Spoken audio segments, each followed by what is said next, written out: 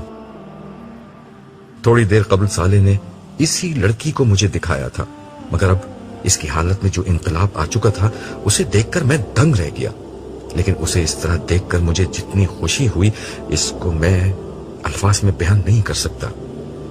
میں نے شائستہ سے کہا، میری طرف سے آپ دونوں دلی مبارکباد قبول کیجیے، امید ہے کہ آپ مجھے اپنی شادی میں بھی یاد رکھیں گی۔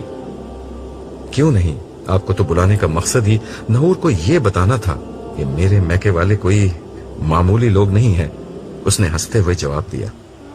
پھر تو آپ نے غلط شخص کا انتخاب کیا ہے، میں نے فوراً جواب دیا، پھر اپنا رخ نحور کی طرف کرتے ہوئے کہا، لیکن شائستہ کی بات بالکل درست ہے، ان کے میکے کے لوگ معمولی نہیں اور ہو بھی کیسے سکتے ہیں۔ شائستہ امت محمدیہ میں سے ہیں، نبی عربی کی نسبت کے بعد ان کا میکہ معمولی نہیں رہا۔ اس موقع پر صالح نے مداخلت کی اور کہا، آپ لوگوں کی مرتبہ و منصب کی اس بحث کا فیصلہ بعد میں ہوتا رہے گا، سر دست مجھے عبداللہ کو واپس لے کر جانا ہے، اس لیے ہمیں اجازت دیجیے۔ نحور اور شائستہ سے اجازت لے کر ہم دونوں وہاں سے رخصت ہو گئے۔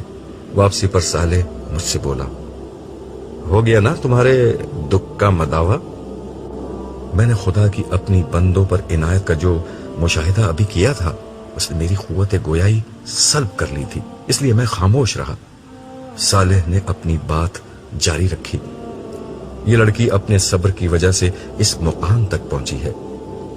خدا نے اس لڑکی کو سخت حالات اور معمولی شکل و صورت کے ساتھ آزمایا تھا، مگر اس نے محروم ہونے کے باوجود صبر، شکر اور سچی خدا پرستی کی راہ اختیار کی تھی، اور آج تم نے دیکھ لیا جو پچھلی دنیا میں پانے سے محروم رہ گئے ان کا صبر آج انہیں کس بدلے کا مستحق بنا رہا ہے۔ میں چلتے چلتے رکا، اپنی نظریں اٹھا کر آسمان کو دیکھا، آسمان والے کو دیکھا اور پھر اپنی گردن جھکا لی۔